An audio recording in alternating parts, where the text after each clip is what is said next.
Hey guys, Bob and Mike Bryan here. We're in Indian Wells, California, playing the tournament.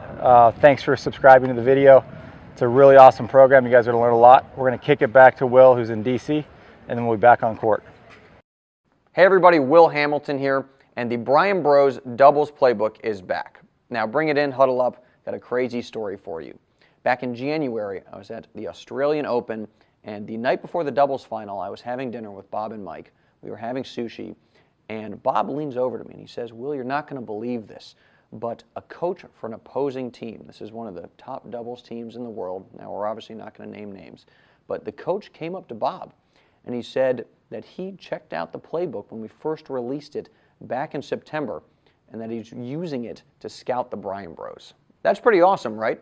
And if you think about it, kind of makes sense, because if I was coaching a top doubles team, I definitely would want to know what Bob and Mike's playbook is. I'd want to know what they're up to, what their secrets are, and I would try and figure out a way to use it against them. But here's the thing. Bob and Mike's playbook, in my opinion, is actually more powerful for recreational players because most people simply don't know what these plays are and they don't know how to run them. And that, of course, means if you do know what they are and you know how to run them, well, you're just going to have a massive advantage over the other recreational players out there, whether it's your buddies, people in a league, whoever. And while it's cool that the top coaches in the world are checking this stuff out, this program is designed for recreational players. Bob, Mike, and I built this from the ground up for rec players, for people just like you, and everything you're going to learn in this free training, you can do. So in this 4-part free training series, Bob, Mike, and I are going to teach you what a play is, why they work, how to run them, and why they are deadly effective at the recreational level. And you're going to see how they are already paying massive dividends for the 40,000 people who went through similar free training back in September.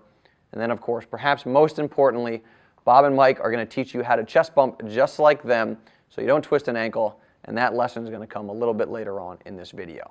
With that in mind, let's get on court and let's get to Bob and Mike. So yeah, what we want to do is we want to use our doubles knowledge and use it for the rec players. You know, we play pro-ams all over the nation, and we see the same mistakes. So we want to use our knowledge to help rec players, club players, play better doubles. Yeah, it's not going to be gimmicky tricks and little tips. We're going to go through the whole process of being a better doubles player. We're going to teach you how to win on the doubles court, have some more fun, and just play like us, basically. Okay, so here's the question I have to ask you guys, because I'm wondering this, everybody watching is wondering this as well. How do we play like the Bryan brothers? I mean, how does a club player play like a professional athlete? It's not about having the most amazing shot or being the most athletic person. It's about where you position yourself. You know, we don't have the biggest serves in the world. You know, I think Roddick does, or the biggest forehands. But what we have is strategy, communication, and we move well together. And this is stuff that we want to get out to the rec players, and I think we'll get results right away. What it sounds like, guys, and what I'm hearing is that athleticism, talent, it's certainly important, but it's not really what separates y'all from everybody else. It's more kind of the strategy and the teamwork. That's right. Yep. Ball striking and athleticism is big, but what we see at the club level is the strategy and tactics is lacking. And you know, when we play these pro-ams, this is the one thing that's missing from rec players' games is the strategy and tactics. So that alone, I think, would take you to the next level. Okay, and that, you know, that actually makes a lot of sense to me, because you look at FYB, we've had over 30 million video plays on YouTube, and most of that content focuses on technique. We have a video of Roger Federer. I'm looking at how does he hold the tennis racket, like literally what grip does he use when he hits a forehand. That thing has about 1 million views. But you guys have beaten Federer repeatedly in doubles. You've beaten Rafa in doubles and a bunch of other phenomenal singles players. So there's something other than, you know, a sweet forehand or an awesome serve that's separating you guys. Yeah, I think that's right. We have stuff that these guys don't know. You know, doubles is a different sport, and we have these simple philosophies and strategies that we want to teach rec players, you know, to play better doubles, and they're going to win matches right away. I guess a comparison you could say with sort of the strategies and the tactics, we released a training program back in March called Tennis Ninja, where it didn't focus on any strokes. There were 0 strokes in that program. All it talked about was, it was mostly kind of singles strategy, right? Where to hit the ball, how to adjust based on your opponents, and so on. And that program had crazy results. I mean, some people watched it. They sent me emails saying, wow, I'm beating these guys that used to beat me all the time just by applying the concepts from these first couple videos. So it seems to me like when we kind of pull your knowledge a little bit and show rec players how to apply your strategies and tactics, they're going to see the same awesome results in pretty much no time. Okay, guys, so what is the secret sauce here? What is the overarching strategic objective you guys are trying to accomplish on every single point? I think the secret sauce is just taking over the net, controlling the net, hitting a lot of easy volleys. We don't try to hit a lot of hero volleys. Those are the low ones. Those are the tough ones. We just get all over the net, swarm it, and it makes the game real simple for us. Yeah, but we base our game around movement, getting close to the net, hitting the easy volleys. You don't want to be hanging back and hitting tough first volleys. We sometimes only hit 2 or 3 first volleys a match. And I think most rec players probably hit 15, 20. So yeah, we'll show you in this video how to swarm over the net, play aggressive, and hit the easy shot. When you get on the net, if we're going to get kind of nerdy in with a little math right now, the geometry of the court opens up. The trajectory of the ball is easier because it's above the net. And obviously, if you're right on top of the net, the ball can't drop. Take time away from your opponents and so on. So there's all sorts of reasons there that you want to be on the net, you want to be controlling the net. And your ability to get to net consistently and hit those easy volleys is why you've won 73 doubles titles, 11 Grand Slams, and who knows how many more you guys are going to rack up over the course of your career. Yeah, Will, you're right. I mean, we see rec players play all the time. We do a lot of pro-ams around the country, and they're not on the net. They're hanging back. They're kind of scared to get to the net. They don't have the right mentality. They're scared of the lob, and the lob's the best thing that's happens to us on the court. We love the lob, so we swarm it. We don't worry about the lob, and we're going to show you a few drills in this video that will teach you how to prepare for that. All right, so at this point, if I'm a club player, I'm thinking to myself, great, the Bryans just told me to get to net and hit easy volleys, but when I'm playing a match, my opponents aren't giving me these easy volleys, right? So what's the deal with that? Yeah, we're going to teach you how to be proactive and get those easy volleys. We run plays daily in practice that make sure that we're hitting balls on top of the net, and they're simple. You can probably make 9 out of 10 of these, and so take the tough volleys out of it. We'll show you how to get the easy ones. Okay, so in other words, any opponent who's worth their salt is going to try and give you the most difficult volleys possible, but you guys are doing something to turn that difficult volley into something that's a little bit easier. Yeah, if you're saying, oh, I'm getting difficult volleys all the time, then you're not playing the right strategy, you're not moving the right way. Easy volleys are there to be had in every point. Every point we play, we have a plan. We have plays we are running, we're communicating between points, and we have a playbook that we're trying to enforce on the other team, and this is why we get easy volleys. Okay, so ultimately, Bryan Brothers doubles playbook, we're going to teach recreational players how to run the same plays that you do and set up those easy volleys in the same ways that you guys do every single match you play. Exactly. It's not rocket science. It just takes a little bit of memory, and it takes a little bit of repetition. You get out there with your partner, and you do this a couple times, and you'll feel the results coming right away. Okay, so in just a second, we'll be back on court with Bob and Mike. We're going to hit some tennis balls, but I need to give this upcoming segment a little bit of context because we're going to be talking about 2 fictional tennis players, Fearful Fred and Passive Pete. Now, even though these players are fictional, their problems are very real. Fearful Fred and Passive Pete suffer from the same problems that average recreational players just like you, suffer from. Now, how do we know this? Well, first, we just heard from Bob and Mike how they play pro-ams all the time, how they play with recreational players all the time, and they see the same problems over and over. Second, about a month or 2 ago, I sent out a survey. I said, what are your most common doubles problems? What do you struggle with the most? I got about 2,000 responses to that survey. So I took the results, I sat down with Bob and Mike, and we sort of compared notes.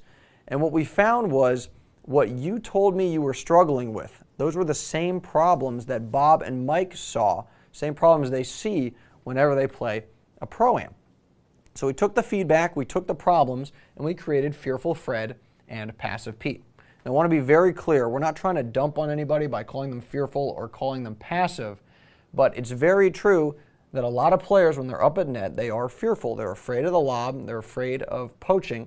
And a lot of players, when they're back at the baseline, they're very passive. They don't close when they have opportunities. They're kind of worried about that first volley. So here's what we're going to do. We're going to go on court, and Bob and Mike are going to talk about the problems that Fearful Fred and Passive Pete struggle with. We're going to clearly define the problems, and then we're going to solve these very common problems with plays. The same plays that Bob and Mike run whenever they play a match. Now here's what's really key to understand. If you're trying to go about improving doubles, improving your doubles game by only focusing on your technique, trying to get a better volley, trying to hit a bigger forehand or a bigger serve, take that approach and toss it out the window. Now the reason you're tossing it out the window is because Bob and Mike just told you to. If you remember back to that previous segment, they said that the Federer forehand or the Roddick serve doesn't make the difference. It's not a better volley that makes the difference. It's hitting the easiest volley possible as frequently as possible. That is what makes the difference. Now, they also said that these easy volleys don't just materialize out of thin air. You actually have to do something. You have to be proactive to set up these easy volleys. And specifically, you have to run plays.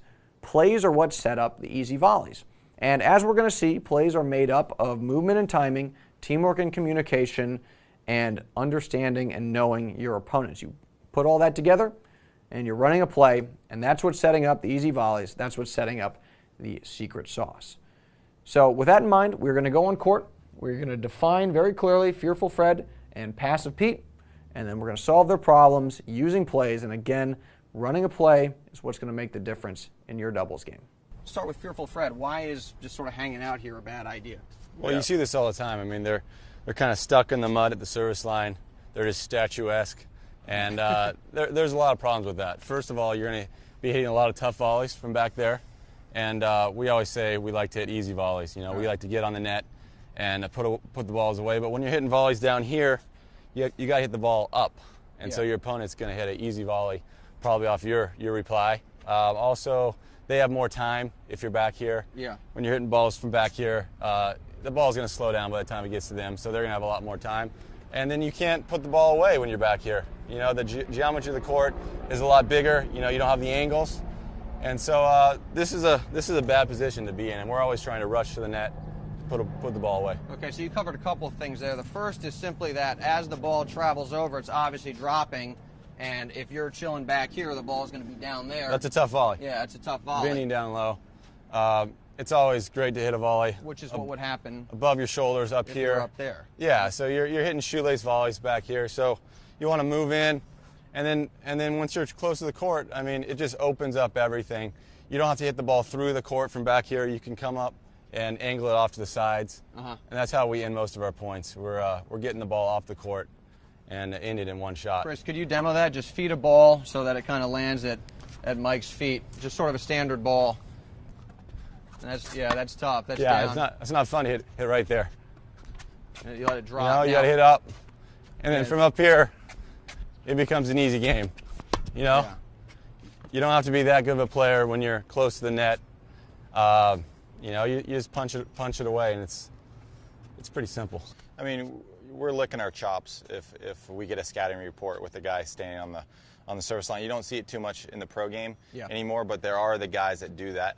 And a lot of times we'll just return right at that net guy because any ball we hit is probably going to be below his knees, and he's going to be hitting an easy shot for us. He'll be hitting up, and then we can kind of close in and take that high ball and put it away. Fearful Fred is in bad position standing here. So he's never going to hurt us. A guy standing here is never going to be a real threat to us or to the opponents. So why not go at him? You know, he's going to be hitting balls down here, be giving weak replies. So, I mean, I think a guy like this is a target. You want to just quickly demo, Mike? Why don't we just have you actually back to baseline rallying, and Bob, you can kind of just demo how you would cross and attack Fearful Fred when he just kind of chills there.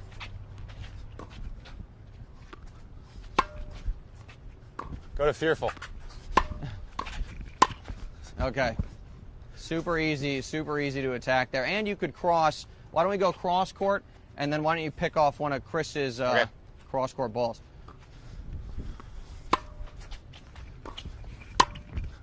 Yep. Yeah. Okay. So he's just a big target up there. Easy to attack. Yeah, and you see when Mike's hitting cross court, with him back here, he's really has no opportunity to pick off Mike's cross-court ground stroke. He's too far back. He would have to be in here to have any geometrical chance to get that ball. So it just makes it super, super easy for you, Mike, because you know he's not going to hurt you. You can just kind of keep rolling. Yeah, he might be scared of my lob, but he's got to be watching the play. If he starts back here, he's covering the lob, but if you watch Bob, he's always moving forward right here. If I'm hitting a deep shot, then he's staying up here. If I'm hitting a weak reply, then he'll back up a little bit. So I don't think you should sneak peek there on how to solve these problems. Okay, that's a sneak peek. Sneak peek. So why don't we actually go to Passive Pete? Okay. So if we let's bring it back to the baseline and Passive Pete. What are the problems with just kind of playing singles cross court and not closing after either a serve or a return? Well, I mean, doubles is about getting to net. Yeah. And the secret sauce. Yeah, that's the secret sauce. This is not a good formation, having Bob stuck at net, me on the baseline. So I'm going to try to see a weak reply and get to net and have us, you know, it's a force field up there when we're both at net. Yeah. There's a lot of real estate in the middle with a guy at net and a guy back, and we hate to play some of these teams when they stick us on the baseline. There's singles guys grinding. If we're playing against Nadal, we don't want to be rallying with that guy. So we're trying to get to net and kind of just overwhelm them with our size and our presence at net. So, I mean, another situation, you know, or an issue with Passive Pete, we talked about this earlier when Fred was standing back, he was giving his opponents too much time. Now it's like way worse, right? Because you're hitting ground strokes and it takes forever for the ball to go there and back. Opportunistic net man is going to cross most likely. Yeah. It's hard to win a point from a groundy position. You know, that's why, you know, we're setting up. You're always thinking in your head, let's get the next ball and try to transition to net. Get to net. It's help your partner out. All right. And then that's where you're going to win most of your points. You can't win it with the deep ground stroke back here. You know, Passive Pete, what's he going to do? So you got to get to net. Try to get those easy volleys with the sauce. With the secret sauce. Put it away. So the final question I got in terms of the problems with Fearful Fred, Passive Pete, you got the one up, one back formation, which is the weakest formation, correct? Yeah. Yeah, this is a formation you're going to see a lot when you're returning. Yeah. But this is something you don't want to get into when you're serving. You don't want to, you know, Passive Pete doesn't want to serve and then just, because, I mean, when you serve, your natural movement is to land here. Yeah. So why not continue that momentum and get to net? Okay. You know, Passive Pete often, you know, will back up, he'll get a ball hit on his shoelaces and he's in real trouble. All right. And then you're just playing the guessing game. Is that guy gonna go? You know, is he going to poach on me and win the point? So just take all the thinking out of it. Keep going to the net. You know, get in that position. Get that force field, you know, with you and your partner right, you know, close to the net. And that's the way I think you're at your best advantage to win the point. So let's take a minute to recap Passive Pete's problems. Then we're going to head back on court. Bob and Mike have some homework for you. Some very important stuff you'll want to complete before you watch the next video. But Bob and Mike just talked about the problems associated with just kind of hanging out at the baseline here. And the first is if Passive Pete serves, he's into the court a little bit, but then he tries to back up.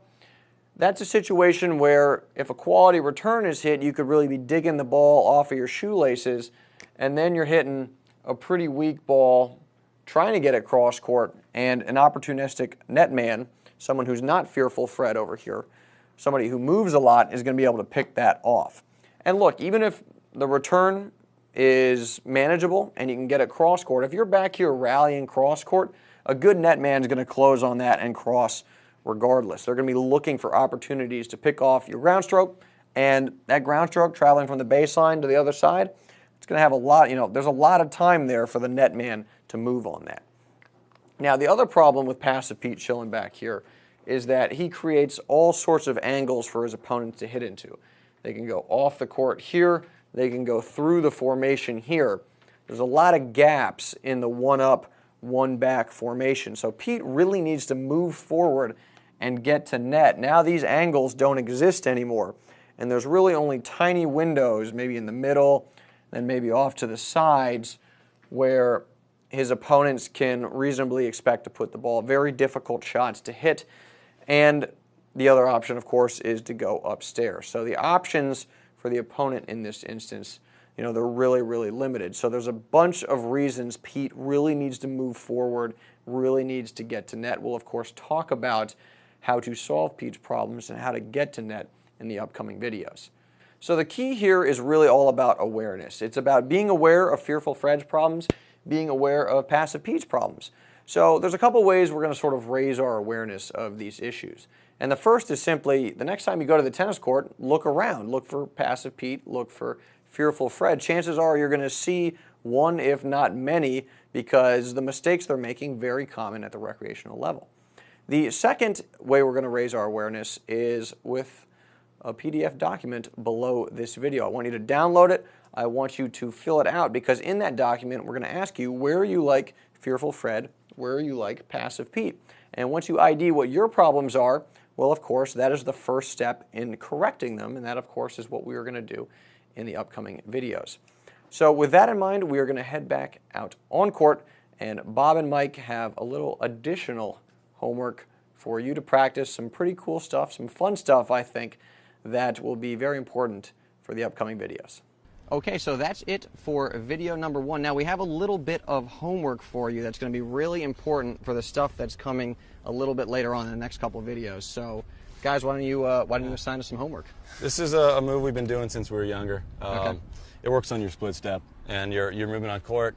You can take it to the clubs if you want to. Okay. But it's pretty simple. It's just a split, right, left, hit the volley. Okay.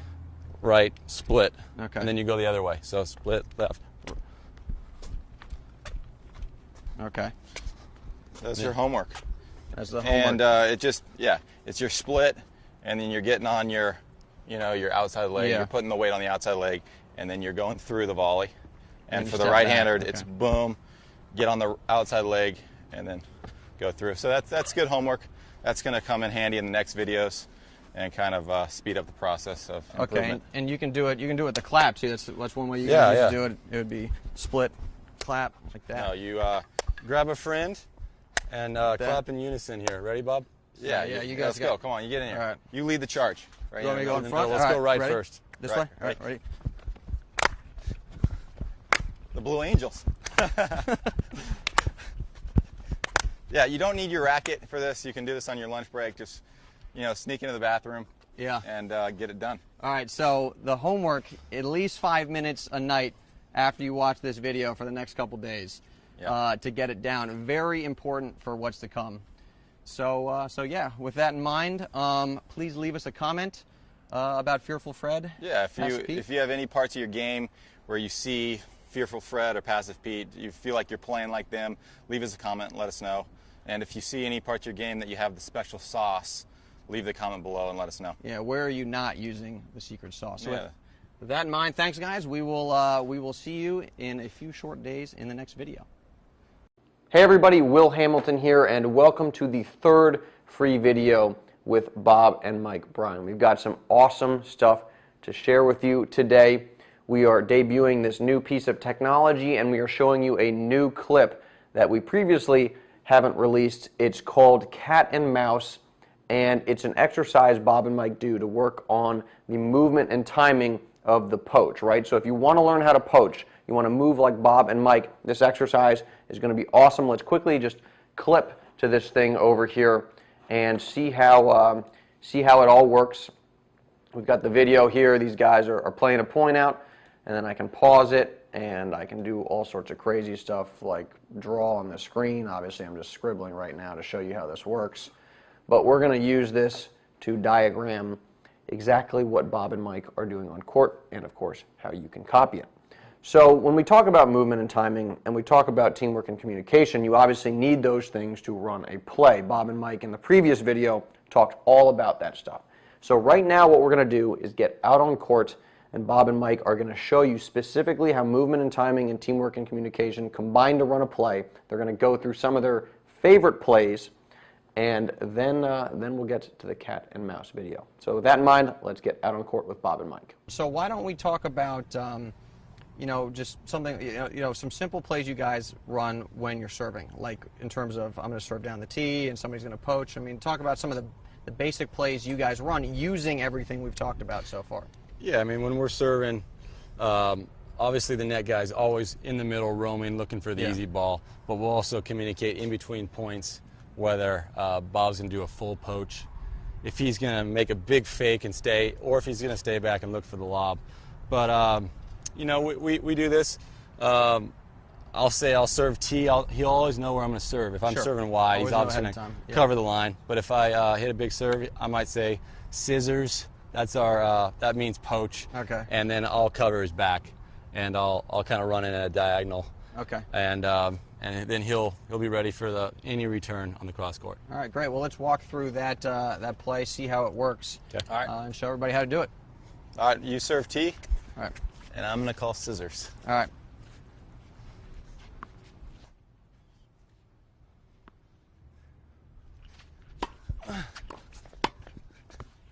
There it is. Nice. That was solid right on the line. So So yeah, Bob's moving diagonal. He ended up right on the net, and then I'm shading this way to cover his back and get this side of the court. So Okay. it's a full switch. And let's see how this works in. What I want to do now, guys, do the full switch, and then Nathan, go down the line, and then you can close, and then throw up a lob, and we'll see how the bounce overhead play works in with the play we just ran, because this all strings together, I like that. right? It's nice. All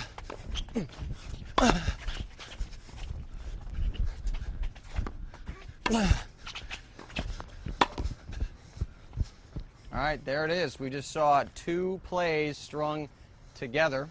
Or earlier we saw the poach and we saw how that worked, but obviously the returner sometimes is not going to go cross. He's going to go line.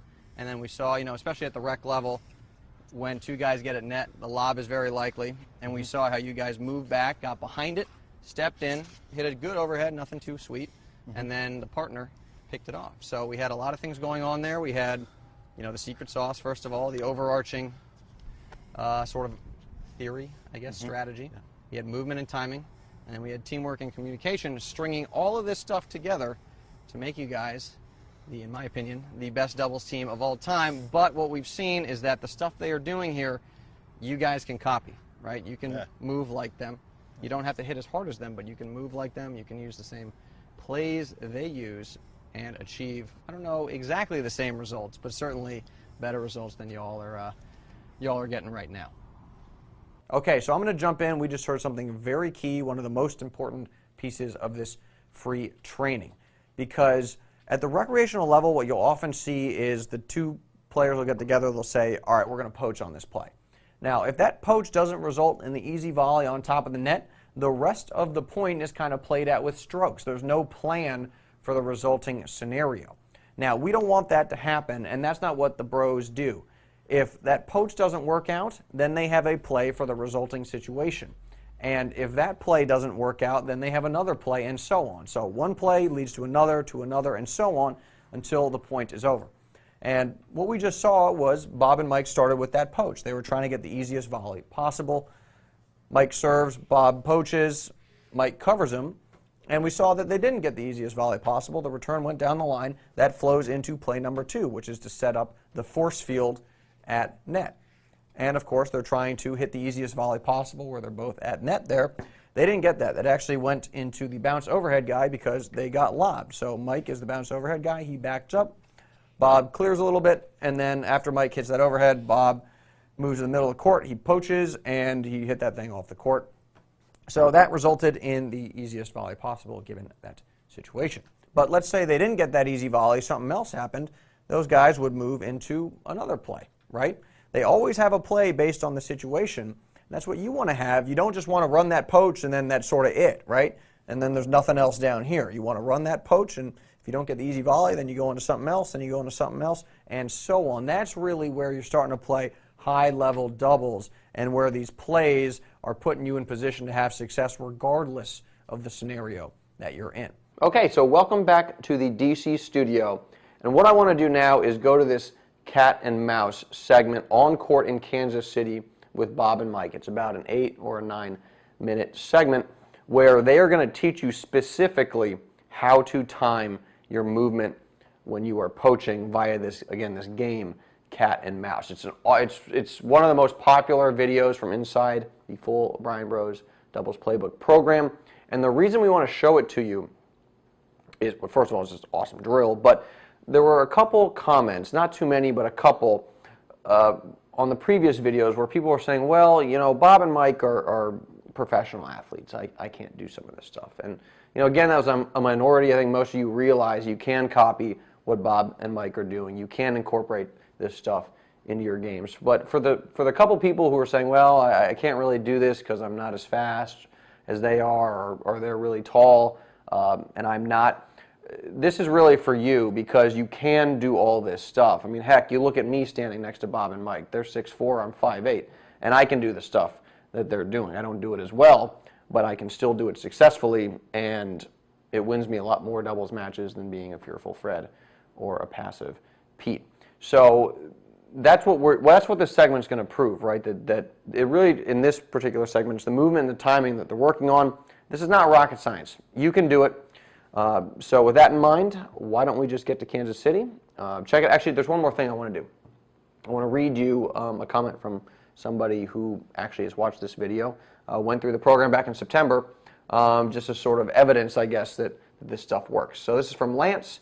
He says, this video was fantastic. I've always wondered why I was a step short of getting the ball, and it was because I never anticipated where the ball was going to be, and I never chose a lane. Great stuff. That might sound a little cryptic. It won't be in the, you know, what's a lane, for example. It'll all be explained right now. So let's get to that segment. All right, this is a drill that works on the first volley and the poaching. So Mike's going to be coming in and hitting the first volley, and he's going to be trying to get it by me, either cross court or down my line. Okay. And I'm going to be playing the game. I'm going to be trying to get in his head. I'll be putting some fakes on him, trying to get him to bring the ball to me, or I'll be poaching. And when I poach, you'll watch this movement right here. You'll see me go forward. So I won't be giving away my movement. Yeah. I'll be going forward at him, getting as close as I can to the net, and then breaking right before he hits the ball. Yeah, you know, okay. a lot of club players, a lot of rec players, they'll just poach from here and go sideways. And this is a really tough volley from 15 feet away from the net. Yeah, we call this the cat and mouse game, because I'm playing the game with Bob. It's more of a mental battle. I'm assessing whatever he's doing. If he poached one time, I'm taking that into account, and I'm playing the guessing game with him. And this is half the battle in doubles. You want to always keep that first volleyer guessing and doubting, and then hopefully taking his eye off the ball. And Bob's one of the best poachers in the world, and as he said, he makes a strong presence. He always moves forward, gets in my face, and takes away a lot of the court. When he's closer to me, I don't have the angles, and it makes the court look very small, and basically I can only go the alleys. And we recommend, if you're playing a good volleying team, poach on them early. You know, put some doubt and fear in their mind. Get in their heads. And, you know, they'll start getting tighter, and they'll start thinking more, and you can't think and hit a good volley.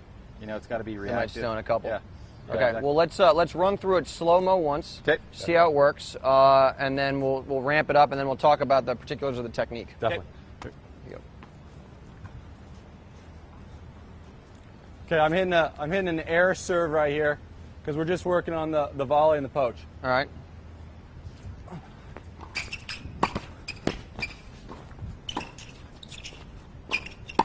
You got me. Cut. Cut. Say again. Pros aren't supposed to lose. We'll edit that out. We're editing it out. Don't worry about it. All right, here we go.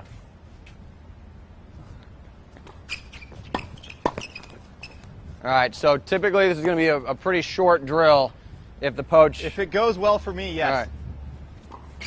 All right. I don't recommend trying to hit opposite hand shots either. That comes a little bit later in the course. Let's do one that works. Yeah, we'll get one. Here we go. Here we go. Nice. If you see, Bob's right on the net. You know, you never want to be poaching back here, moving laterally. A lot of times I see Bob when he's contacting the ball, he's right here. Yeah, he's right on top of you. And you don't have to be that fast. All you have to do is get to net, get as close as possible, and then make one big step out. And your geometry is sick when you're right here. It's the whole court, right? I can cover look at, I can cover almost the whole box right here, but if I'm back here, Yeah. I'm covering very little. And even at 5'8", I can cover way more here. Tennis becomes very easy right here. Yeah. You got to be really talented to hit a good poach volley from back there. I mean, we're popping balls in the stands over the Yeah, net. I mean, you're literally using, like, this here is not possible No, when you're back here. Like, No, you know. I mean, there's times where you have to do that and you want to work on it, but, you know, your percentages are up here at the net. that's what we had the, was it RDC drill, was the stuff back here. That worked. Now, now, you know, we're working on the poaching. What, why don't we shadow the movement again, just to see, because it was, you were very much coming up, split, and then you cross, so you're not telegraphing it. No, exactly. When Mike's returning, I'm pretending this is Mike. Off a first serve, I'll hang back a little more. I'll be right here, just in case. I'm keeping my eye on this guy out of the corner of my eye. I'm watching him, just in case this return's not that great. I can cover the middle. I can have a little more space to react. You're not going to get tattooed. Not going to get tattooed. But if I see, I'm not watching Mike return. I'm looking forward, assessing the whole situation, and if that return gets down, I'm breaking forward, straight ahead so he doesn't know which way I'm going, and then right before he hits the ball, I either fake here and go here, or I cover my line, but I'm always picking a lane. I'm never really just hanging out So right you're here. never going to break forward and just stop. It's No. always either this or it's that. You're going one way or the other. Yeah. You It's want- always you- a decisive move. You got to use your imagination when you're playing doubles. You got to imagine where you think the ball is going to be, and that's where you make a decisive You're move. thinking one play You're ahead. always thinking one place or another. And so he's imagining, if he's going to poach, he's imagining the ball is going to be right here, and he goes and gets that imaginary ball. Okay. And I mean, he's one of the best at it. But if you're doubting and you're not really thinking where the ball is going to be, then you're not making the correct split step. You're hanging back, and then it's too late. It's happening so quick. You got to use your imagination. So I think the key point here, and this is super important, is that rec players are probably going to be like, they're going to wait and see where the ball goes and then make their move. And by then you're done. you don't have enough time. You are, like you said, decisive. You say, I think the ball's going to be here, and you make that move. And you know, if the ball ends up where you think it's going to be, then you knife it, and a lot of point's over. times you'll know you're poaching before the point starts. You know that the guy has gone up my line a few times in a row, so this is a big point. I'm going to make the move and go win the match. I'm going to go get that ball in the middle. So you just move forward, get all over the net, and make one decisive step to that imaginary ball, and you're breaking right when he hits the ball, and you're just going to count and trust yourself that ball is going to be there, and you're going to put it away. Okay, so let's review the technique one more time. It's here. Come forward, just running right at you, Mike. Split, and I'm either going to cover the line or I'm going to cross. And you kind of do cross. I mean, if you're right up on the net, you're obviously moving straight to the side. But if you're splitting like here, it'd be a diagonal move. Definitely a diagonal move. Yeah, here, up, forward, and then break here. You know, and when you're pretty close, if any ball gets over here, you'll have the reactions to to fight it off. The only volley that beats you is usually the one right here in the alley. Okay. So it's a good play to get close. And when you do get that volley, you don't just hit it back, to the returner. You punch that thing right through the middle, right through the middle to the net guy, and you get the ball on the ground because If I was here, I'd just go. You want to hit it down Right at through Grant. the Okay. middle. Oh, down through the middle. That's Right the there. best spot in doubles off the poach, unless you can be up here and just put it off the court. Yeah. But the bread and butter is to go through the middle, down their feet, at their shoelaces. Okay, so I'm going at Grant's shoes. That's almost a guaranteed Okay. to win. Guaranteed pop-up or guaranteed point. Okay, so a couple important things. We sent out a survey, and there were a couple of questions that we got. One question was, why don't you move laterally when you're poaching? You guys just explained that. The other was, people just more generally are like, how do you handle these tough volleys? I mean, there's obviously the question of the poach, but it's, how do I handle these tough volleys? You see, when you're up here, the volley is way easier. There are no tough volleys. Yeah, there are no tough volleys, and even if you kind of, stone one, you're right here, it's probably still going to go over. Yeah, the key to the volley is getting it while it's high.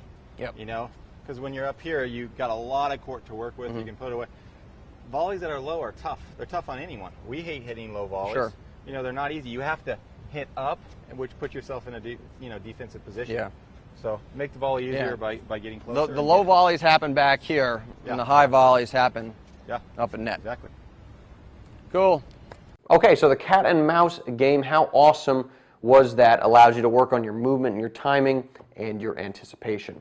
Now, want to briefly just highlight that what we just saw, the cat and mouse game, is not a play from their playbook.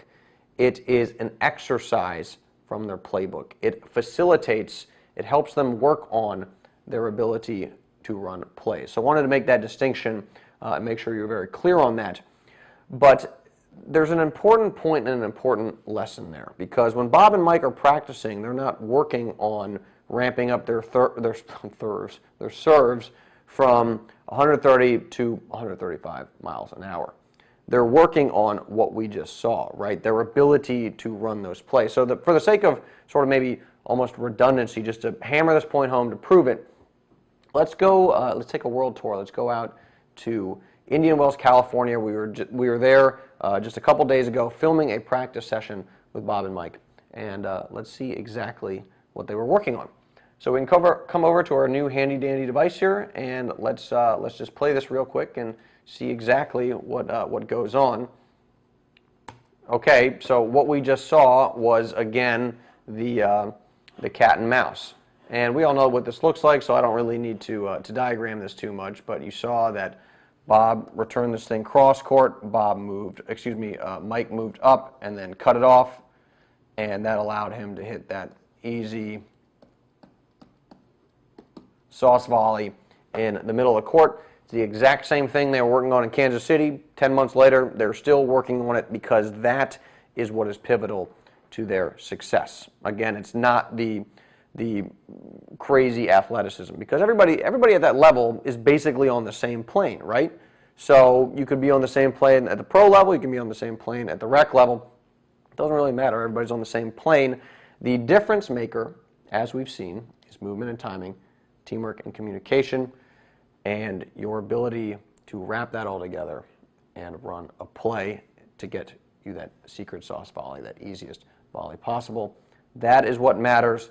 That is what you need to do. That is what Bob and Mike do, and you can see it doesn't require any crazy athletic talents. Okay, so what I want to do right now is address one other comment a couple people made, and it had to do with the lob. There's the question of, well, you know, I play these lobbers all the time, and to handle the lob, I need to back up. I either need to be a fearful Fred, or we both me and my partner need to be passive Pete back at the baseline, because what you get is you get the lobbers back here, and they're hitting these lobs, right?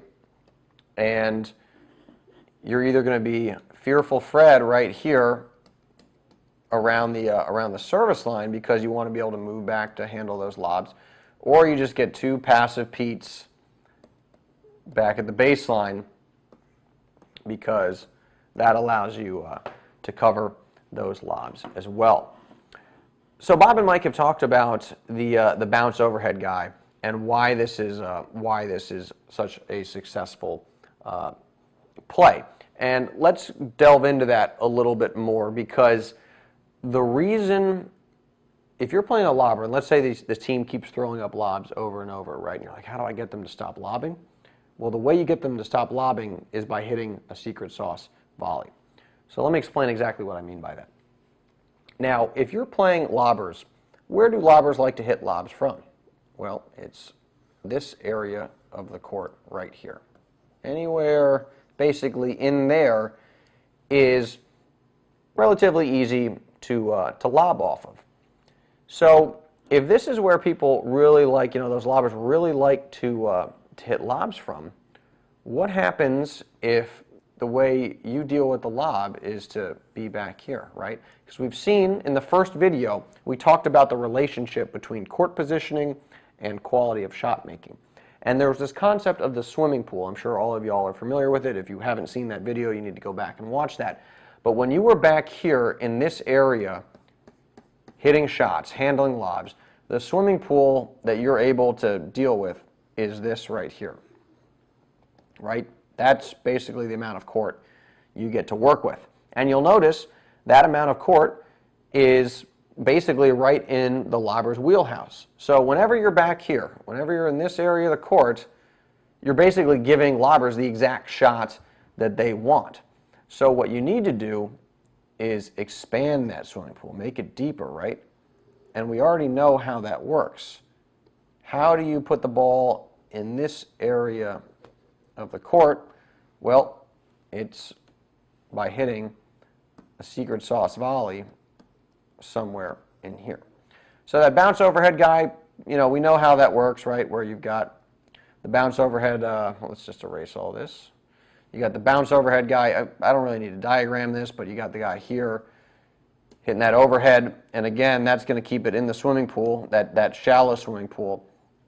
And any mediocre shot they hit back, you want your partner to hit that sauce volley, because then the swimming pool gets much bigger. So you can go rewatch that quick little segment. Bob and Mike demoed how it worked. But that is really, again, this is sort of the theoretical explanation of why the bounce overhead guy works again. So if you want to solve those lobbers, listen to Bob and Mike. Do what they're saying. Again, there's, you might think, I've been hammering away at this, you might think, oh, they're pro athletes, and, maybe there's some stuff there that I can't really copy. You can copy this stuff, right? There's it works for Bob and Mike, not because they're super athletes. It works because there's whatever you want to call this, fundamentals, geometry, whatever. The secret sauce works at all levels of the game. You get secret sauce. You get the secret sauce via plays. You absolutely have to do this stuff if you want to have more success. And again, the great thing about everything we've been talking about is you can implement it relatively quickly, right? I'm a broken record at this point. Movement, timing, teamwork, and communication. That is what allows you to run plays. That is what allows you to have success. Okay, so that's a wrap for the third video. And just like every other video, I'd like to leave you with a question. Please let us know what your answer is in the comments below. Now, it's been about a week since we released the first video, and I know many of you have had an opportunity to play and have had an opportunity to put this stuff into practice. So please let us know how this stuff is already starting to work for you, how it's already paying dividends, how it's moving you away from being fearful Fred, moving you away from being passive Pete, and how it's helping you gain the confidence to play aggressively, to know what to do on court, right? To know where to move, to visualize that ball, and then have the confidence to make that move. Now, if you haven't had a chance to put this stuff to work yet, you haven't had a chance to play,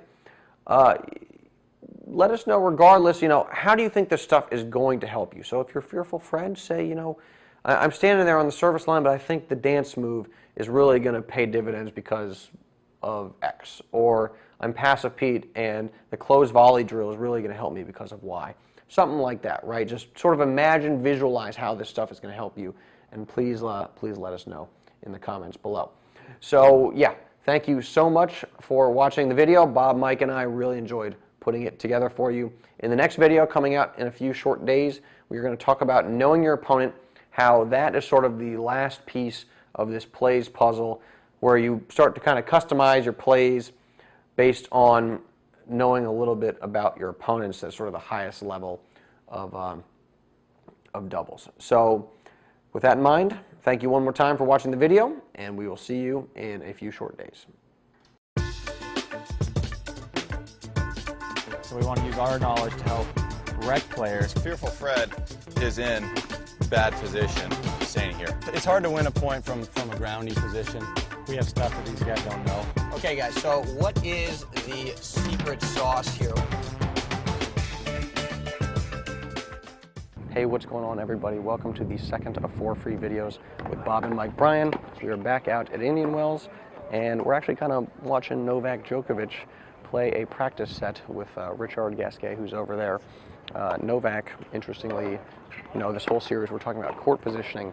Novak's got amazing court positioning in singles, and he's actually playing in the doubles draw, so we'll see if he positions himself well in doubles as well. He might actually end up playing the Bryan Bros, so that would be an interesting matchup there. But in this video, what Bob and Mike are going to do is they're going to talk about movement and timing and teamwork and communication, and how that allows you to run a play. Right, Fearful Fred and Passive Pete, their problems really stem from, those positioning issues, those positioning mistakes. Fearful Fred, Passive Pete not getting the secret sauce, those secret sauce volleys. Well, the plays are going to facilitate the secret sauce volleys. And again, a play requires movement and timing, teamwork and communication. So with that in mind, why don't we get out on court with Bob and Mike, and they're going to talk through exactly what it takes to run a play just like that.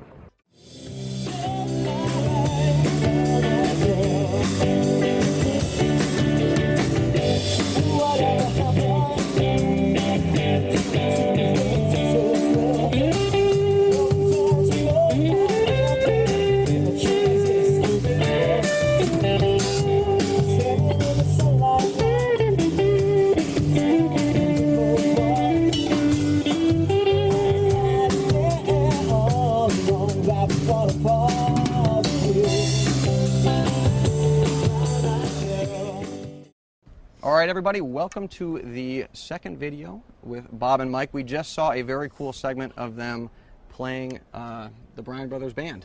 Yeah, all right. So that was very neat. That was fun to watch. Now, in the previous video, we assigned some homework.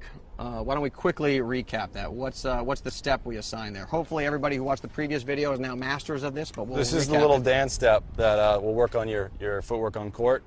Split, load the outside leg, step into the volley. Back, split, so it looks like this. Yeah, and you're always on your toes. Yep. It's kind of like a dance move, but it gets you in that good rhythm for the volley. A lot of rhythm and timing there, very similar Yeah. to playing an instrument. Yeah, feeling the groove. Exactly, feeling the groove on the tennis court. So this footwork is really going to help Fearful Fred, the dude who's, what was it, in the mud, stuck in the mud? Yeah. So Yeah, there's yeah. no footwork there right now. Yeah, I mean, you gotta if you're Fearful Fred, you gotta get on your toes. Start moving your feet to start with, and then once you see the ball, that's when you do the step we're just talking about. And you want to split right when the opponent hits the ball, be having your weight going forward, and practice that step. That's what we're doing. We're here, and then we're there. If you hit a good volley deep, then you keep going forward and do another one of those steps. If you hit a bad volley, then you might backpedal a little bit. Just depends how weak it is. Yeah, we're getting into a lot of stuff there. The first important point to make there is that footwork. You are now moving forward. Your momentum's carrying you forward.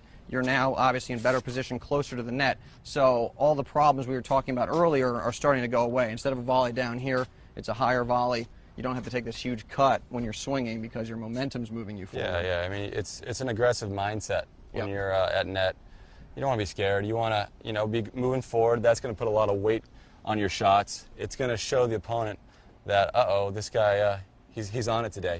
He's attacking me. Sure. And if you're back here on your heels, you're not going to get any power in the shot. You're going to be hitting tough volleys. So be thinking forward, think about the step, and get your belly button as close to the net as possible. Okay. That's what we're thinking. We're kind of like attached to a string or something like that. Now, you also made an important point that I want to get into about how you're adjusting your vertical positioning, because at the recreational level, the big problem is the lob. And Fearful Fred's solution to the lob is to stand here and just protect the lob regardless of what's going on over there. And with those adjustments you were talking about, it seemed like you're kind of evaluating what's happening on the other end of the court to decide how likely the lob is and whether you should be looking for an easy volley or, my shot wasn't that great, I might get one upstairs, so now I need to back up a little bit. Can you talk about?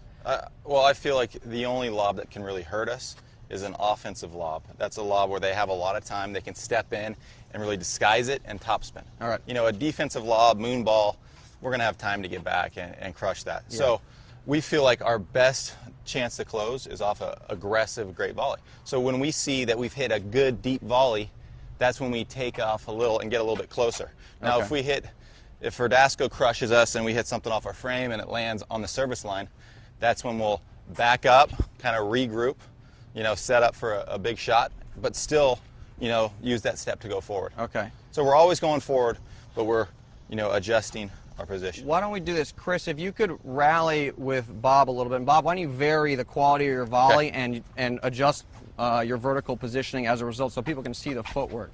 So that's deep, so you would step in, exactly.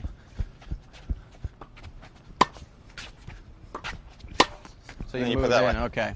And if it's not as, Chris, I got you. And let's. Yeah. Yeah. Okay. So if I hit a weak one, back up and get ready. Close.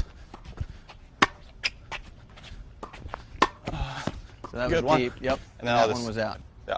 All right. So the footwork that I want to highlight there, because what was going on was nothing too complicated in terms of the steps you're using. You're using the dance move, split, step, and then volley. Yeah. And if you hit a quality one, you're moving in, you're splitting, and then you would close even more, and then you evaluate, okay, should I be here or do I need to back up?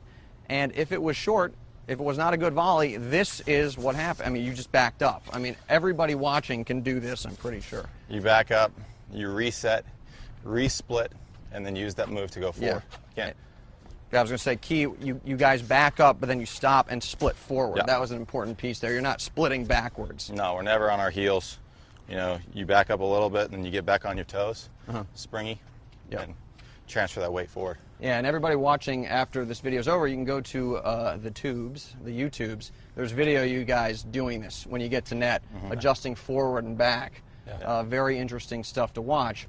But now, you know, the crux of the issue here is you've dealt with the lob in a way that allows you to apply the secret sauce and close, and you're always moving forward, but then if you're like, oh, that bad shot, you know, then you can back up and be mindful of it. Now, let's say you quickly, you know, you get lobbed. What's the footwork there? Let's go over that real quick. Like, how do you move back the for that? footwork to the lob is it's another split. Yep. And then you got to get turned, and you don't want to ever just keep your torsos directly to the net and back up like this. You can't run back as quick. You can't run back as quick. You don't have the balance. So you want to turn and kind do of cross the crossover step. A crossover step. All right, so for a righty, it's the left leg is in front of the right leg as you move back like that. And for a lefty, it's the opposite. Yeah. And this gives you that chance to really plant. And if you need to go back on the kick, or do that kind of, what is it, scissor kick? Scissor kick. Yeah, it's a better opportunity to do that. And then running back like this and jumping back on 2 feet. And if you have time, you always want to get way behind the overhead and have your weight moving forward. If you don't have the time, do the scissor kick, as Bob said. But if you have the time, you want to back up way behind it and then come into it, hit it, and try to get your weight back to that. You never want to. If you see this common mistake with the rec players, they hit the overhead and then they back up and they stay on the baseline. Okay. You got to get back to net. We will touch on that in the next video when we talk about a little bit of homework. The bounce overhead guy. Yep. That little preview there. Yep. Let's one more thing with Fearful Fred. Let's talk about how to poach. Okay. How does that work out? We've already seen how you can just take a couple steps forward, hit the split, and then how does that work in with crossing now? Okay, for a poach, Yep. you never want to be going sideways. And Fearful Fred, this is what Fearful Fred does, is he goes sideways, hits a low volley. There's no court to work with. Yeah. You have no geometry. So you want to run forward so they don't see you going either way. They don't know where you're going. Yeah. So you kind of get in their face, and then you go sideways, hopefully getting a volley up here. Angles are open, middle's open. You know, there's a lot of places you can go. Okay, so it's very simple footwork. What's the timing? When are you moving? I'm moving right before they're going to hit the ball. All right. So, once they're committed to the stroke and their racket's going forward, very hard to change the shot direction. Sure. So you can give yourself a little time by right before they hit the ball, go. You can feel this out in drills. Yeah. But, when that guy's swinging the racket forward, That's pretty much taken off. Okay. So again, the rhythm, the timing, and the footwork, the movement is really the key here. It's not some like crazy hands or shot or anything like It's that. the same step that the homework assignment. It's not a big move. All you have to do is move to the center at a diagonal, and usually that's good enough to pick off a poach. Okay. The final question I have from rec player's perspective is, if I'm positioned up, and this is typically where you position yourself when your partner's serving, a lot of times at the rec level, the returner just lobs it over you. Would it be a good option if that happens a lot? You guys, we just talked about, you start a little bit deeper than people typically are taught, and then you move forward during the serve, and then maybe you go, maybe you don't. Would it work for a rec player to chill here, and if there's a lot of lobs coming, maybe just stay here one time and throw off the returner? If the returner lobs and I'm standing here, it's right in my wheelhouse, unless they hit a genius lob. Yeah, I mean, we do that once in a while. We're always kind of moving in big time on the, our first step is right here. If we see a lobber and they're getting a lot of lobs over our head, then we'll kind of fake and then stay here right for the lob. Okay. We also communicate and we know if they lob off the back in our forehand and where he's going to serve, so I can kind of compute that in my head to know if they're going to lob. But yeah, we'll throw that wrinkle into the play once in a while. And that could definitely be something that's super effective at the rec level, where the lobs might be a little bit more effective. And of course, now you're previewing video number 4, where we're talking about reading and understanding your opponents. More on that later as well. Fast forward. Yeah. Let's go to. I think we covered Fearful Fred pretty well, and we're starting to sort of solve all those problems. How about Passive Pete? So, with Passive Pete, we've seen a cool exercise you guys do, where it's the closed volley drill. You guys are diagonal, moving forward. Is that a good way for Passive Pete to work on getting in? That's a great way to do it. So we've seen the drill.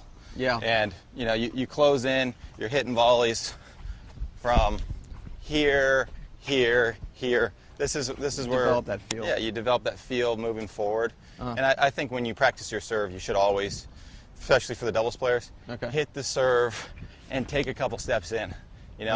Feel that momentum going forward instead of you see a lot of doubles player, they'll just hit the serve and this is not realistic. Yeah. Work on the serve. And so why don't we get you guys to demo that exercise actually real quick, so people know exactly what it looks like. Just the closed volley drill. Yeah. Closed volley drill.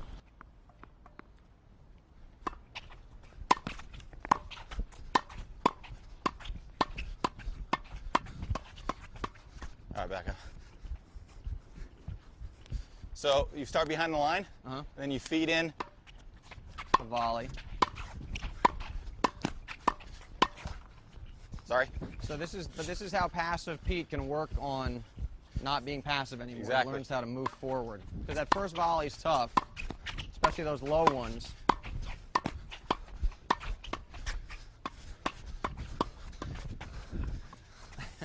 You see how close we get to the net? Yeah. We're always trying to go forward until we almost get too close. Yeah. So start behind the line, feed in your part.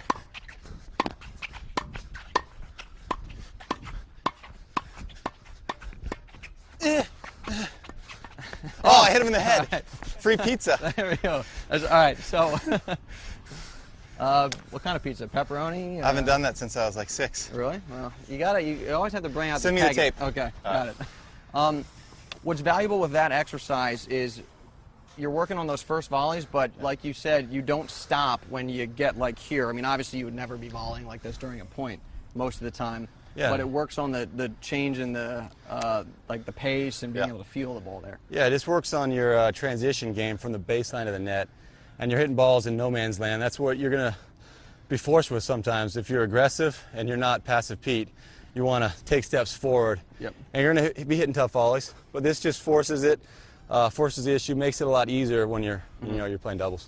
Now we're going to talk about teamwork and why teamwork is so important. And then at the end of this video, we're going to kind of wrap it all together and walk through some of your plays. So, we talked about in the first video how it's not really your shots that are separating you from the other top pros on tour. It's really, the movement and the timing, but then the teamwork and the communication that's allowed you to win 73 doubles titles, 11 majors, and so on. The one thing I really want to talk about in terms of teamwork and communication comes back to the secret sauce, right?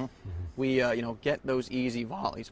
Volleys, there we go. Make sure you've checked out the first video if you haven't heard about the secret sauce. But you guys do something kind of cool off of the serve to sort of prevent tough first volleys. Yeah, well, our netman's always trying to kind of crowd the middle. We're trying to cut off the cross-court return, because if Mike hits a volley in no man's land, it's a tough shot. Yeah. We're trying to hit the least amount of first volleys we can. Sometimes I think at Wimbledon I might have hit 10 for the whole tournament. That's a lot of matches to hit 10. It's like 1.2, and that's because we're serving. We know where we're serving, but it's the netman. He's here. He's not even poaching, but he's always got his eye on that middle ball. So the only return that beats us is a ridiculous return that goes in the alley, and that's just by positioning forward and cutting across, cutting off that geometry. So we're going to talk a little bit about the plays in a second, where you guys communicate ahead of time, and you might be switching or something like this. But this is a situation where you have the teamwork, but it's not necessarily communicated ahead of time. You are just helping Mike out, and specifically, Mike, your low backhand volley, right? Yeah, I mean, he's got my back. He doesn't want to see me hit one of the toughest shots in tennis, a low So could you low demo that, backhand just kind volley. of shadow it? If I'm serving in here, and I'm hitting a volley here, that's a low percentage shot. It's tough. It's off the shoelaces. I'm hitting up high over the net, and then he has a chance to poach me. So he's helping me out. He's got my back. Yeah. He's making a decisive move, or just kind of hanging in the middle, and then if he sees it, then he goes across diagonal in the middle and puts it away. So, yeah, as Bob said, when we're losing matches, we're hitting a lot of first volleys, and so we're trying to keep the points short with the 1-2 punch, a big serve, and then having Bob all over the middle. Okay, so here's another situation where, being Fearful Fred, you're leaving your partner out to dry. Like if we're playing and I'm Fearful Fred, you're now going to be hitting a ton of low backhand first volleys. So the teamwork here, again, not communicated, but you are looking to kind of defend that shot. Exactly. And Bob, as a lefty, that's going to be your backhand. For all you righties out there, this is going to be even easier for y'all because that's the forehand volley. It's a backhand volley, but it should be a high volley because I'm forward. Yeah. And look, if I'm back here, look how much room there is here for that returner. Yeah, it's just a ton of real estate. You can drive a semi through that space, space right there. But if you move forward, it gets tighter and tighter, and then you're making almost like the eye of a needle to get to Mike's back. I mean, we always say you're always as good as your net man. The server's always as good as his net man, and so that's just all just scared, fearful Fred, not moving at net, and just letting me hit the tough first volley, where you don't win any points. That's just classic rec doubles there. It's just hang out here, like check the watch. Oh, I have a volley to hit. Cool. Yeah. That's my contribution for this point. Got to be proactive. Yeah, proactive. That's the key. Okay, so that's a cool element there. Why don't we Chris and Nathan? Why don't we play? Why don't you just serve a quick point, and then Chris, if you want to kind of try and go down the middle-ish, sort of to the backhand, and then Bob's going to cut that off just to demo it, nice and easy.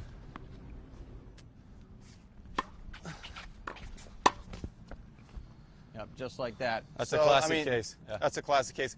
I didn't poach. I felt like I had the line covered, but I saw it come off the strings as a middle shot, a ball that I feel like I should get. So I just kind of took that step forward. Yeah, and that was on the out wide serve. I mean, typically it'd be easier for you to cover that if the serve was down the tee, because you don't have to be as mindful about the line. No, I'll take a little more risk when Mike serves down the tee. Yeah. If he goes wide, I have to be a little more wary of down the line. Okay, so I'm going to jump in here real quick because we just heard something very important regarding the secret sauce, and it's kind of subtle, not obvious. Now, Bob was just talking about how he can help Mike out when Mike is serving and closing. Bob will shift up, and then he'll shift over a little bit. He's not doing a full poach, but by moving over a step or two, Bob is able to pick off cross-court returns sort of in the middle of the court here, and by picking them off, it doesn't force Mike to hit these kind of low backhand shoestring volleys. Now, this is one of the toughest shots in doubles.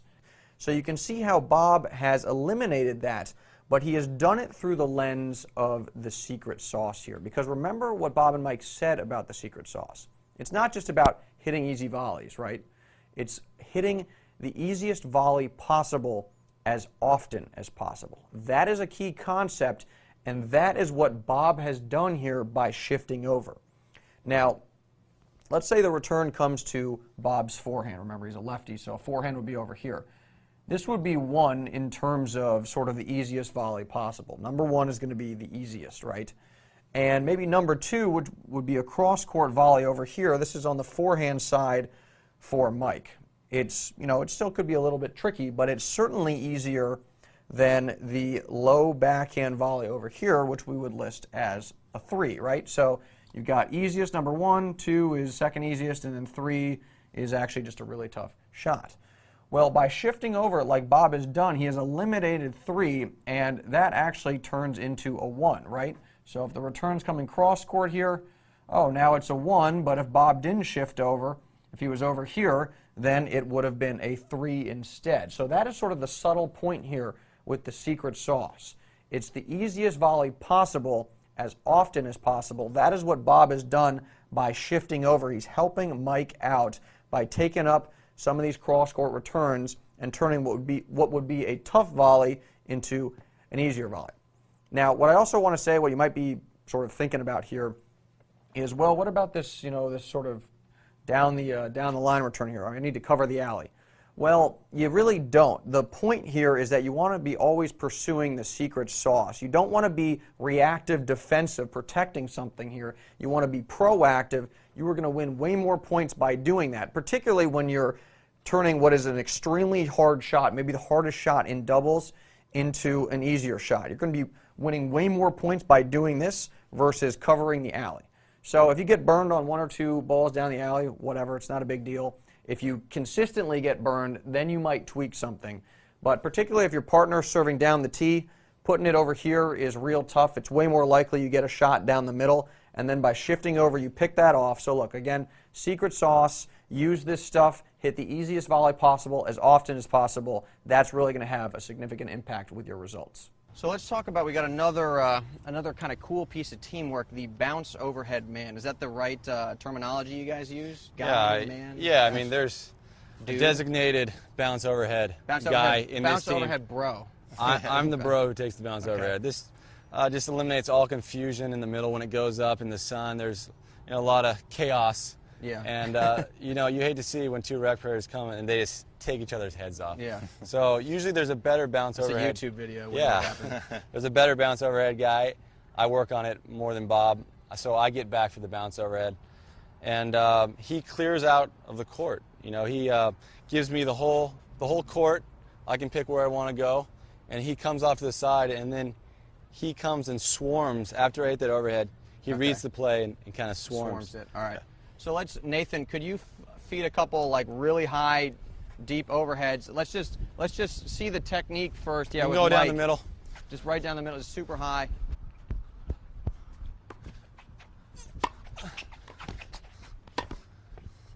All right, great. Let's see that one more time, and then we'll talk about what exactly is going on there.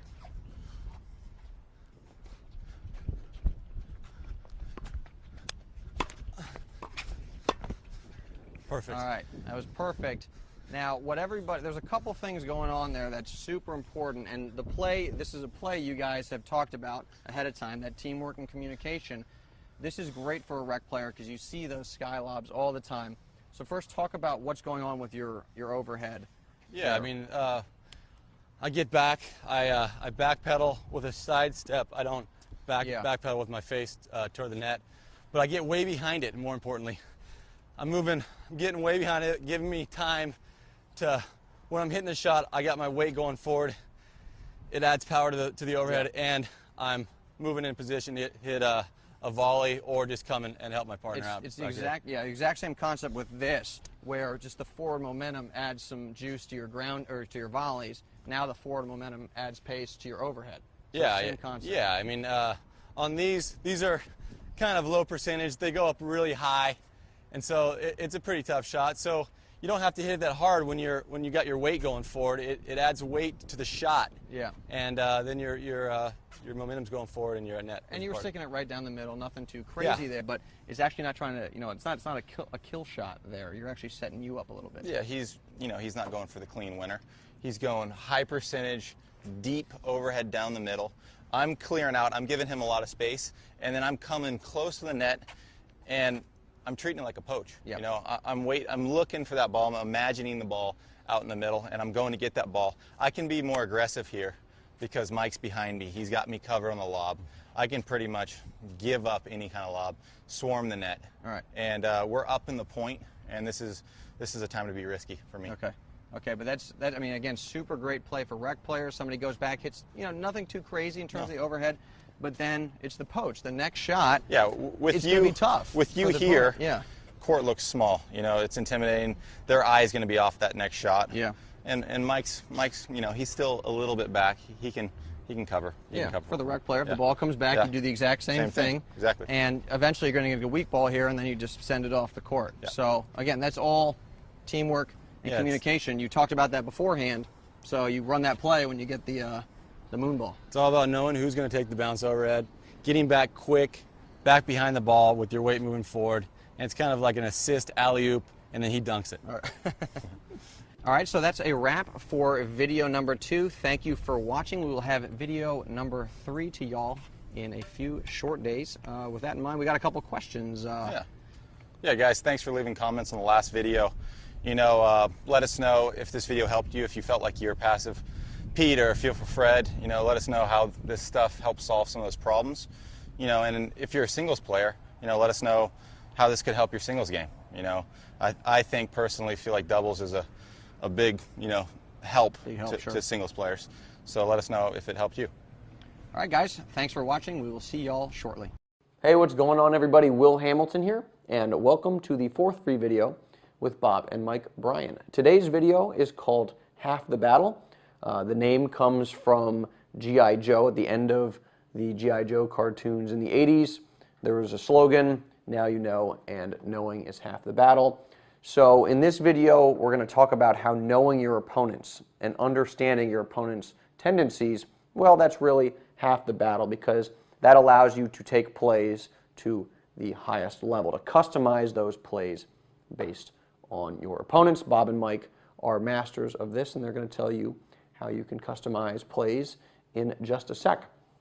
First, what I want to do is just kind of come back to this one thing we talked about in the previous video, where a couple people kind of said, you know, I don't know if plays are going to work for me, or if I don't know if the secret sauce is going to work for me. I can't do what Bob and Mike Bryan are doing. Well, in the previous video, I asked many of y'all, I asked actually everybody, to leave a comment and let me know how this stuff has already been paying dividends for you.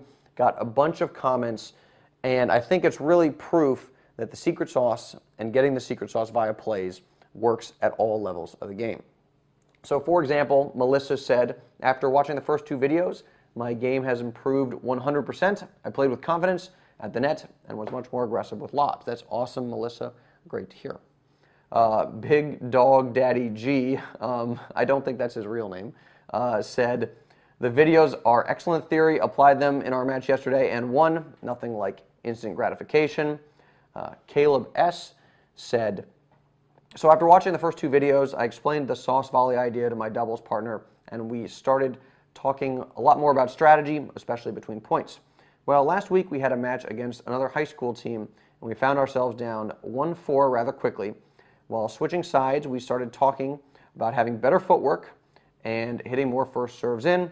Just then, I found myself saying, come on, remember the sauce.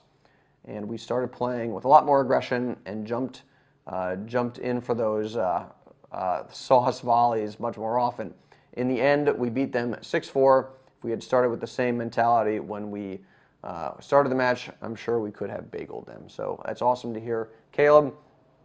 And then finally, we've got an anonymous poster, didn't leave his or her name, said, watched the first and second videos last week and had a chance to play some doubles last Sunday by closing into the net with my partner, by closing into the net while my partner was returning serve and doing the same when he was serving.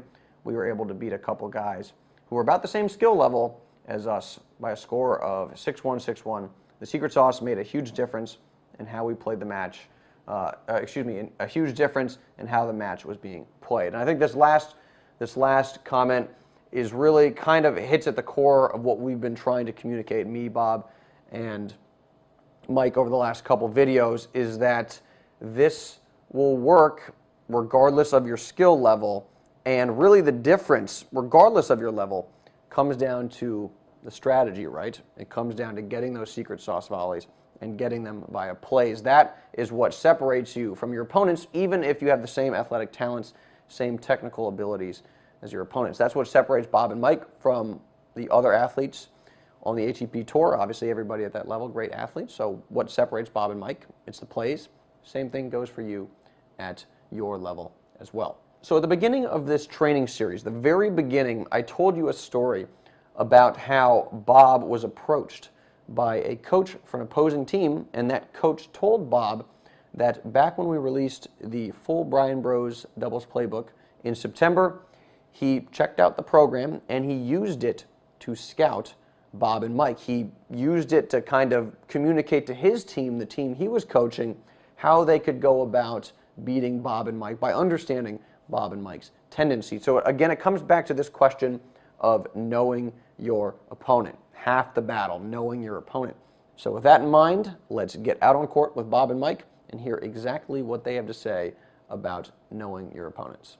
All right, so today we're going to talk about knowing your opponents, and that's sort of the last piece of the puzzle, is the adjustments you might make based on what your opponent is good at and what your opponent is bad at.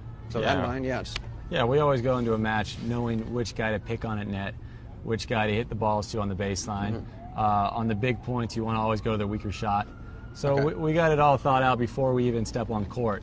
Who we're going to get to. If we don't know anything about them, then we'll use the 5-minute warm-up to figure them out. Okay, so you know, you guys, for these opponents that you've played before, you have this big database of sort of information that you put together. Has anybody ever seen it? I've actually never seen it. No one's ever seen our I've never seen database. It's only Mike, our coach, Okay. and me. And we have extensive game plans on every person that we've ever played.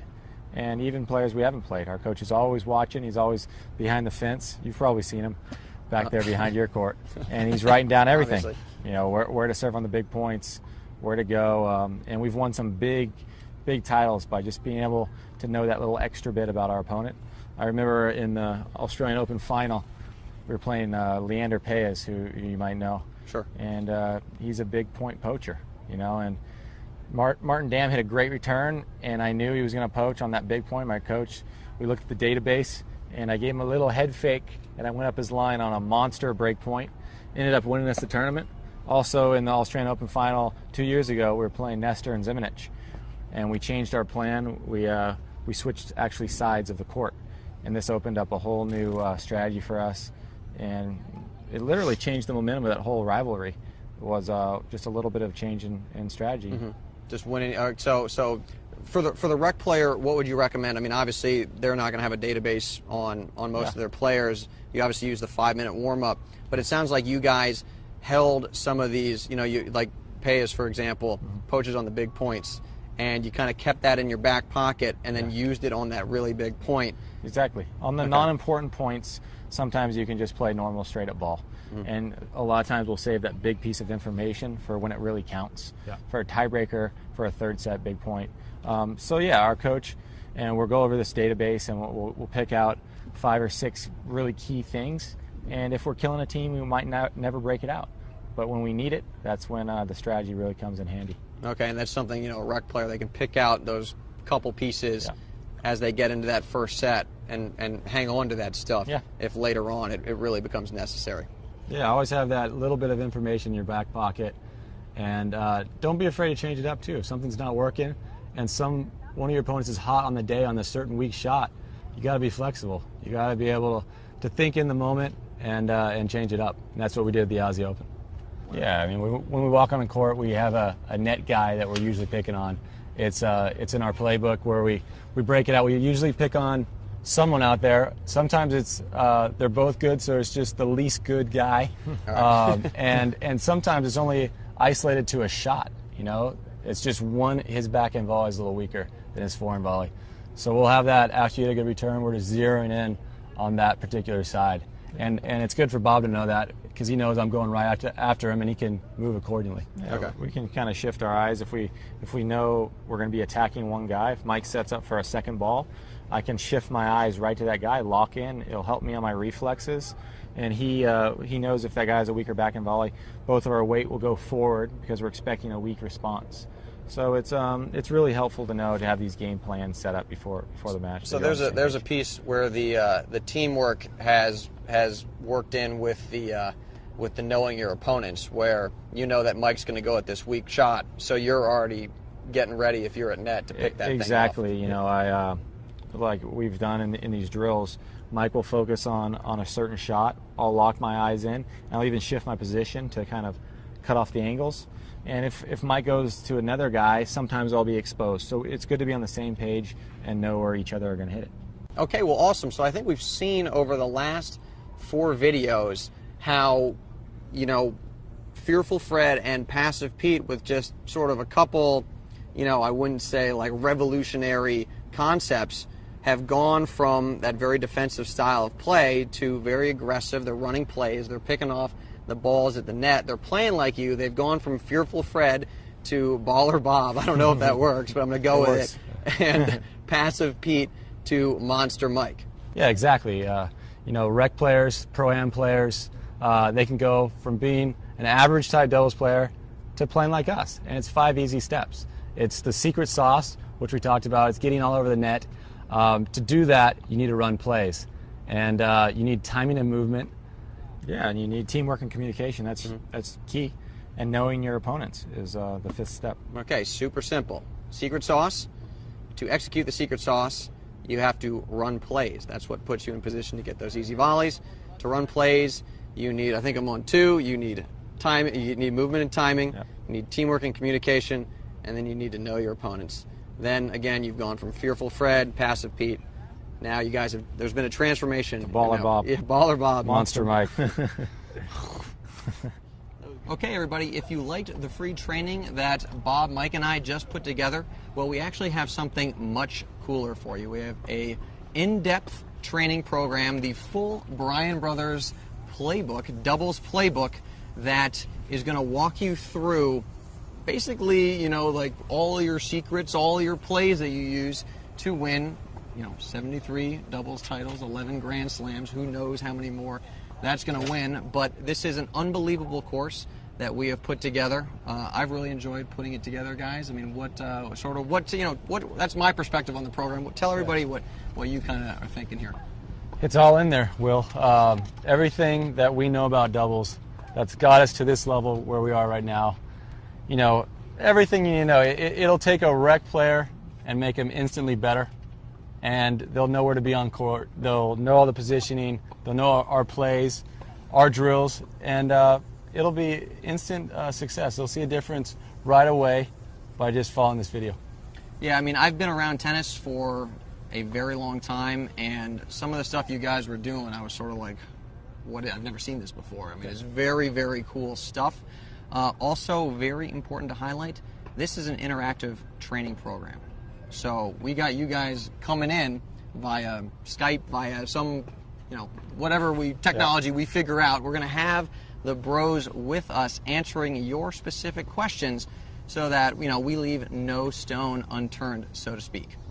Yeah, we had a lot of fun putting this together. This is something we've never done before. It's something that we've always wanted to do, is get our whole playbook out there, on the internet for rec players to help people out. This is if you're a doubles player, this is something you want. If you're a singles player and you want to be a better doubles player and work on developing an all-court game, this is something for you. Okay, so I know you're wondering right now, how much is this program going to cost? What will it cost me to learn how to play like the greatest doubles team of all time and get lessons from you guys? And, before I tell you how much it's going to cost, as always, we have a 60-day, no questions asked, money-back guarantee. So if you feel like you don't learn anything from Bob and Mike, they are more than happy to give you a full refund. Now, to be honest, I don't really know what this program is actually worth. I mean, I don't think anything like this has ever been done before. Like I said before, best doubles team of all time. So it's hard for me to say, there's a fixed dollar amount. If it was priced properly, it'd be very, very expensive. Priceless. Priceless, of course. It'd be priceless. But we want to make sure that everybody can get a hold of this thing. Yeah. So we are only going to charge $397. Now, it goes without saying that's a ridiculous deal, but we also want to make sure that if you don't have $397 right away, that you can pay in installments. And I think it's fair to say that's just a preposterous I mean, if that wins you one more match a month, to us that'd be worth it. Yeah. And if it makes your kid a better doubles player and he gets his college scholarship, it's worth it. Maybe this video right here will make you a pro doubles player, and you'll make millions. So we're not promising that. But. This is very valuable. This is something, the first time we've ever done this. Who knows when we'll do it again? Our schedule's pretty tight.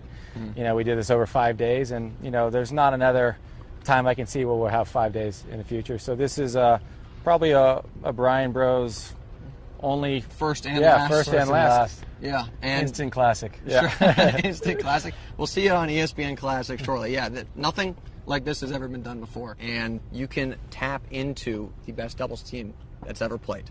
So I think it's a no-brainer if you're ready to go, if you're ready to start learning from the bros. So yeah, guys, this program's awesome. I'm looking forward to it, so thanks again. Yeah, thanks for helping us put together. All right, so a couple more things before I sign off on this video. The first is that the full Bryan Bros Doubles Playbook becomes available for registration this Friday sometime in the afternoon. We don't have an exact time yet, but we'll send you an email about it. Important piece of information in terms of bonuses. There's two big ones. And the first is the New Partner No Problem Guide. And that is something called a fast action bonus, which means if you're really raring to go and raring to get inside the playbook, well, if you join the program on Friday, you get a hold of this bonus as well. But just to be very clear, only available on Friday.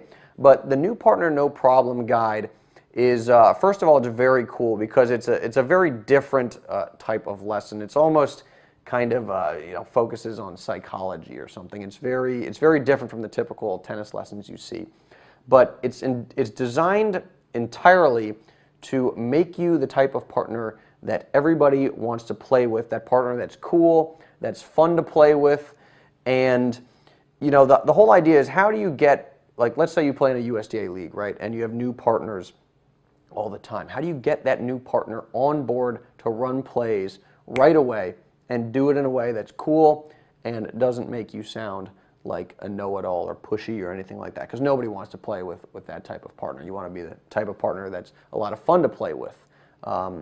So that is what the NPNP guide teaches you how to do, the New Partner No Problem Guide. And again, you get that on Friday if you join on Friday.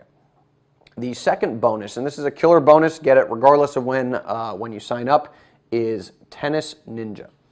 Well, Tennis Ninja is somewhere around 15 hours of discussion just like that. Module 1 is the strategic foundation, court positioning, directionals. Module 2 is SWOT, strengths, weaknesses, opportunities, threats. How do you evaluate your opponents and construct a matchup?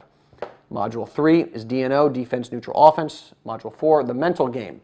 How do you stay mentally tough, right? So we talk about all sorts of cool things there, like the concept of a broken racket, the movie effect, how to use sort of Jedi mind tricks to get into your opponent's head, all sorts of cool things like that. And then the final module is Become the Ninja, how you wrap this all together into becoming sort of a strategic, a thinking tennis player. Tennis Ninja more focused on on singles rather, but obviously this stuff applies to doubles as well, as we saw in the first video. So that again, that bonus you get whenever you join the program. Tennis Ninja, one of our most popular programs on the market. It's $497, but you get it absolutely free. So thanks again for watching, and I will be in touch soon.